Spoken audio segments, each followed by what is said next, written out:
अस्सलाम वालेकुम dear students, कैसे हैं आप सब। My name is Rayan Malik and I am here to teach you physics class 9th. In this lecture, we are going to start a topic of chapter number 4, which is couple and equilibrium. So let's start our lecture. So normally जब आप एक steering wheel को turn कर रहे होते हैं तो आप एक तरफ से अपवर्ड फोर्स लगाते हैं और एक तरफ से आप डाउनवर्ड फोर्स लगा रहे होते हैं। अब अगर हम यहाँ पर इन फोर्सेस को इस तरह से देखें तो ये दो फोर्सेस आपस में पैरेलल तो हैं, लेकिन इनकी डायरेक्शन ऑपोजिट है और ऐसी फोर्सेस को फिर हम कहते हैं these are unlike parallel forces. अब वो अनलाइक पैरेलल फोर्सेस जिनका सेम मैग्नीट्यूड भी हो और वो एक लाइन पर भी एग्जिस्ट ना करती हों तो फिर हम कहते हैं कि वहां पर कपल फॉर्म हो गया। So a couple is formed when two unlike parallel forces of same magnitude but not along the same line. तो एक कपल कब फॉर्म होता है? जब दो unlike parallel forces जिनका मैग्नीट्यूड भी सेम हो और वो सेम लाइन पर मौजूद ना हो। जैसा कि आप यहाँ पर देख सकते हैं, स्टीयरिंग व्हील में भी टर्न करते हुए आप जब टर्न कर रहे हैं तो हम कहते हैं कि यहाँ पर टॉर्क प्रोड्यूस हो गया। तो दैट मीन्स कि कपल की वजह से टॉर्क भी प्रोड्यूस हो रहा है। तो अगर मैं आपसे ये पूछूं कि इस कपल की वजह से टोटल कितना टॉर्क प्रोड्यूस हो गया तो वो आप किस तरह से फाइंड करेंगे? And as we know the torque is equals to force multiply by the moment arm and moment arm is the perpendicular distance of a body from the pivot और from the turning point. So now let's suppose कि हमारे पास एक double arm spanner है और आपने उस spanner से एक गाड़ी के व्हील के नट्स को ओपन करना है। तो हम क्या करते हैं कि बोथ साइड पर हम फोर्स अप्लाई करते हैं और मैं बात करता हूं कि यहां पर जो डबल आर्म स्पैनर है इसका सेंटर पॉइंट है O और एक एंड है इसका A और एक एंड है इसका B। तो हम A पर अगर अपवर्ड फोर्स एक्सर्ट कर रहे हैं तो हम B पर डाउनवर्ड फोर्स एक्सर्ट करेंगे। तो इस तरह से एंटी क्लॉकवाइज जब मूव होगा तो वो नट इजीली ओपन हो जाएगा। अब यहां पर आप एक फोर्स एक्सर्ट कर रहे हैं एट पॉइंट A और एक फोर्स आप एक्सर्ट कर रहे हैं एट पॉइंट B। कि दोनों फोर्सेस इक्वल इन मैग्नीट्यूड भी हैं और ये सेम लाइन पर भी एग्जिस्ट नहीं करती और दोनों की डायरेक्शन भी ऑपोजिट है। तो हम कह सकते हैं कि ये अनलाइक पैरेलल फोर्सेस हैं। अब जब मैं इन फोर्सेस को अप्लाई करूंगा तो यहां पर टर्निंग इफेक्ट प्रोड्यूस हो रहा है, तो मैं कहूंगा कि यहां पर टॉर्क प्रोड्यूस हो रहा है। तो अगर मैं बात करूं कि अगर फर्स्ट पार्ट में टॉर्क कितना प्रोड्यूस हो रहा है, सो मैं फाइंड करूंगा F multiply by the perpendicular distance which is OA। इसी तरह से अगर मैं सेकेंड पार्ट का टर्निंग इफेक्ट देखूं तो वो होगा F multiply by the perpendicular distance which is OB। अब अगर मैं इन दोनों टॉर्क को आपस में एडअप कर दूं तो मेरे पास उस कपल से प्रोड्यूस होता हुआ जो टोटल टॉर्क होगा वो इजीली आ जाएगा। So the total torque produced by the couple that is equals to F multiplied by OA plus F multiplied by OB. इन दोनों केसेस में F कॉमन आ रहा है, so F multiplied by OA plus OB. So अब अगर मैं OA और OB को देखूं तो ये इस पैनल की कंप्लीट यहां पर लेंथ नहीं बन रही and that is equals to AB. तो क्या मैं लिख सकता हूं F multiplied by AB? तो इस तरह से मैं इनको मल्टीप्लाई करवा कर मैं उस कपल से प्रोड्यूस होता हुआ जो टोटल टॉर्क होगा वो भी फाइंड आउट कर सकता हूं। आई होप आपको कपल का कंसेप्ट बहुत अच्छे से क्लियर हो गया होगा। So now move towards the next topic which is equilibrium. As according to Newton's first law कि अगर कोई चीज रेस्ट में है या मोशन में है तो वो अपनी स्टेट को कंटिन्यू रखना चाहती है अनलेस और अनटिल अगर आप उस पर कोई फोर्स एक्सर्ट ना करें। एक बॉडी अगर रेस्ट में है, वो बैलेंस फॉर्म में है, तो हम ये कहते हैं कि वो इक्विलिब्रियम में है। जैसे कि हमने लास्ट लेक्चर में डिस्कस किया था कि जब हम एक स्केल के सेंटर पॉइंट पर हम पिवट को इस तरह से प्लेस कर दें कि वो स्केल ना तो क्लॉकवाइज मूव करे और ना वो एंटी क्लॉकवाइज मूव करे और वो स्केल वहां पर बैलेंस हो जाए, तो हम कहते हैं कि वो स्केल इक्विलिब्रियम में है। और सेंटर ऑफ ग्रेविटी पॉइंट जो है वो इक्विलिब्रियम के लिए बहुत हेल्पफुल होता है। सो अब अगर एक ऑब्जेक्ट रेस्ट में है, मूव नहीं कर रहा, तो हम ये कहते हैं कि वो ऑब्जेक्ट इक्विलिब्रियम में है। For example, book lying on a table, एक बुक जो कि टेबल पर रखी है, अब वो बुक वेट की वजह से डाउनवर्ड फोर्स एक्ट कर रही है, लेकिन table normal direction force exert कर रहा है अपवर्ड डायरेक्शन में। इस तरह से वो दोनों फोर्सेस जो हैं वो एक दूसरे के इफेक्ट को कैंसिल आउट करती हैं और वो बुक वहां पर रेस्ट में रह जाती है। अब वो बुक तब तक मूव नहीं करेगी जब तक आप उस पर कोई फोर्स एक्सर्ट नहीं करते। सो अल्टीमेटली हमने ये कहा कि वो बुक इक्विलिब्रियम में है क्योंकि वो मूव नहीं कर रही।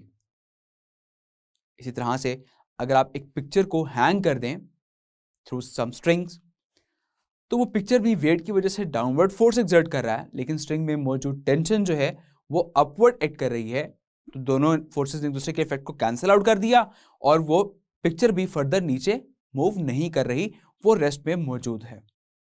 तो यहां पर हम ये कहेंगे कि वो पिक्चर भी इक्विलिब्रियम में है।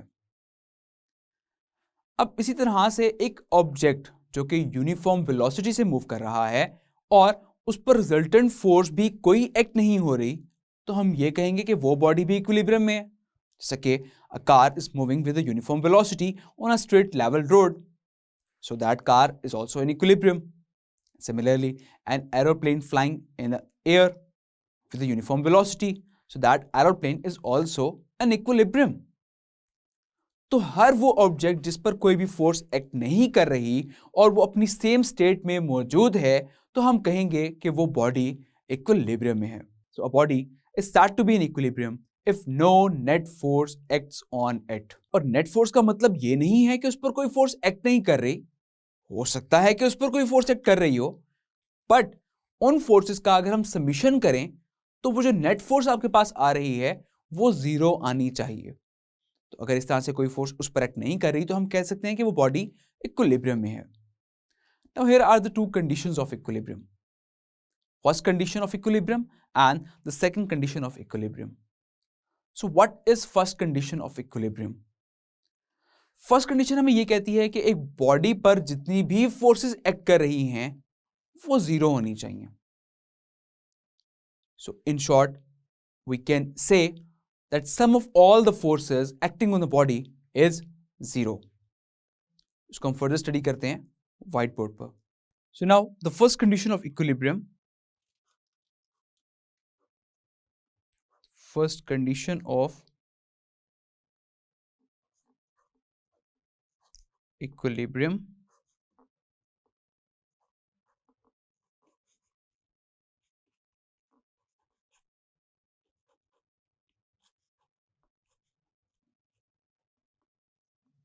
तो फर्स्ट कंडीशन में हमने ये पढ़ा कि सम ऑफ ऑल द फोर्सेस जो हैं वो जीरो हैं।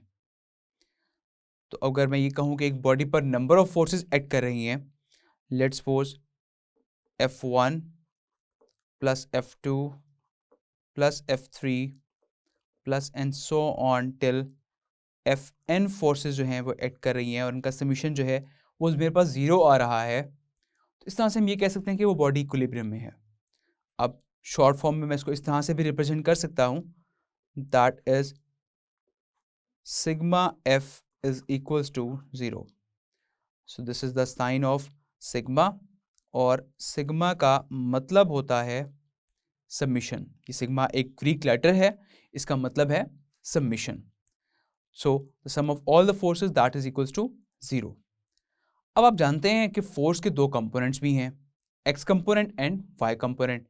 तो अगर हम सेपरेटली डिस्कस करें तो उनके अगर एक्स कंपोनेंट भी जीरो हैं और वाई कंपोनेंट भी जीरो हैं, so ultimately the sum of all the forces is zero. So अगर मैं ये कहूं इस F1 फोर्स का एक्स कंपोनेंट भी होगा और वाई कंपोनेंट भी होगा, इस F2 फोर्स का एक्स कंपोनेंट भी होगा, वाई कंपोनेंट भी होगा। सो इसको हम यहां पर इस तरह से लिखते हैं F1x plus F2x plus F3x and so on till Fnx that is equal to 0। और यहाँ पर मैं इसको इस तरह से लिख सकता हूँ that summation of f of x component that is equals to 0। Clear? इसी तरह से अगर हम इनके y कंपोनेंट को डिस्कस करें, so F1y plus F2y plus F3y plus and so on till plus Fny that is equal to 0. So we can say that sigma Fy is equals to 0. तो इस तरह से इसका y कंपोनेंट भी 0 हो गया और हम यहाँ पर ये कह सकते हैं कि अगर सम ऑफ ऑल द फोर्सेस जो हैं वो 0 हैं, so that means कि वो बॉडी इक्विलिब्रियम में है, क्योंकि यहाँ पर उसकी फर्स्ट कंडीशन जो है वो सेटिस्फाई हो चुकी है. Now here is a question that why there is a need of second condition of equilibrium, कि second condition की फिर जरूरत क्यों महसूस हुई. Now second condition of equilibrium, so according to first condition हमने ये पढ़ा कि sum of all the forces acting on the body is 0. अब अगर मैं ये कहूँ कि ये एक बॉडी है जिस पर दो फोर्सेस एक्ट कर रही हैं, F1 फोर्स लेट्स सपोज कि ये है 5 न्यूटन की, और एक फोर्स यहाँ से एक्ट कर रही है F2 फोर्स, ये भी है 5 न्यूटन की. तो अगर मैं इसका सम करूँगा तो मेरे पास आंसर 0 आएगा और फर्स्ट कंडीशन सेटिस्फाई हो गई, तो हमने ये कहा कि वो बॉडी इक्विलिब्रियम में है. लेकिन अब मैं ऐसे ही एक बॉक्स दोबारा से ड्रॉ कर रहा हूं और सेम यहां पर भी मैं सेम फोर्सेस एक्सर्ट कर रहा हूं. 5 Newton F1 force and F2 force is also 5 Newton. अब दोनों फोर्सेस की डायरेक्शन तो ऑपोजिट है. अगर मैं सम करूं तो आंसर तो मेरे पास 0 आ जाएगा, और 0 आने का मतलब ये है कि फर्स्ट कंडीशन सेटिस्फाई हो गई, तो हमारी बॉडी को इक्विलिब्रियम में होना चाहिए.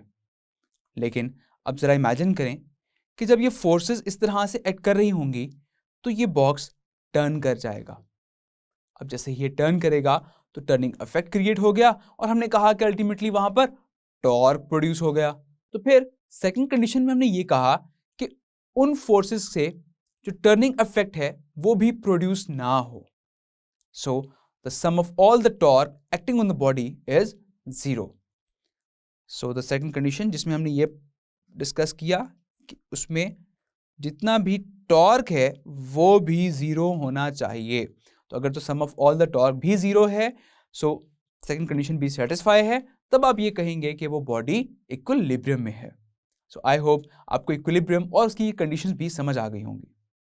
सो now let's have a short quiz that why there is a need of second condition of equilibrium. इसकी जरूरत क्यों महसूस हुई? बिकॉज जब हम फोर्सेस को एड अप करते थे तो उससे हमारा आंसर 0 आ रहा था और फर्स्ट कंडीशन सेटिस्फाई हो रही थी, बट स्टिल वो बॉडी इक्विलिब्रियम में नहीं थी क्योंकि वहां पर टर्निंग इफेक्ट प्रोड्यूस हो रहा था. तो फिर सेकंड कंडीशन ऑफ इक्विलिब्रियम में हमने ये कहा कि उसका टर्निंग इफेक्ट भी 0 होना चाहिए. So that's why there is a need of second condition of equilibrium. Now another question, give an example of a body when the resultant force is 0 but resultant torque is not 0. तो आपने कोई सी एक example देनी है कि जिसमें resultant force तो 0 हो लेकिन रिजल्टेंट टॉर्क वहां पर 0 ना हो. So in case of couple, two equal and opposite forces are acting on the body and body rotates. In this case, first condition of equilibrium is satisfied. That is, resultant forces acting on it is 0, but resultant torque is not 0. These equal and opposite forces produce rotation in the body. So जब हम couple की बात करते हैं तो couple में two equal और opposite forces जो हैं वो एक्ट कर रही होती हैं, और अगर आप उनका सम करें तो आपका अल्टीमेटली समेशन ऑफ फोर्स जो है वो 0 आता है. That means the first condition of equilibrium is satisfied. लेकिन अगर हम स्टीयरिंग पर फोर्स अप्लाई करते हैं तो स्टीयरिंग जो है वो तो रोटेट होता है. जब स्टीयरिंग रोटेट होता है दैट मीन कि वहां पर टर्निंग इफेक्ट तो प्रोड्यूस हो गया. तो जब टर्निंग इफेक्ट प्रोड्यूस हो गया तो हमने यहां पर यह कहा कि टॉर्क प्रोड्यूस हो गया, तो बॉडी इक्विलिब्रियम में नहीं है. सो दैट्स व्हाई ये वो एग्जांपल है कि जिसमें आपकी रिजल्टेंट फोर्स तो जीरो हो गई, लेकिन आपका रिजल्टेंट टॉर्क यहां पर जीरो नहीं है। क्लियर? सो आई होप ये लेक्चर आपको बहुत अच्छे से समझ आ गया होगा। तो अपना बहुत सारा ख्याल रखिएगा। See you in the next lecture. Till then take care. Allah Hafiz.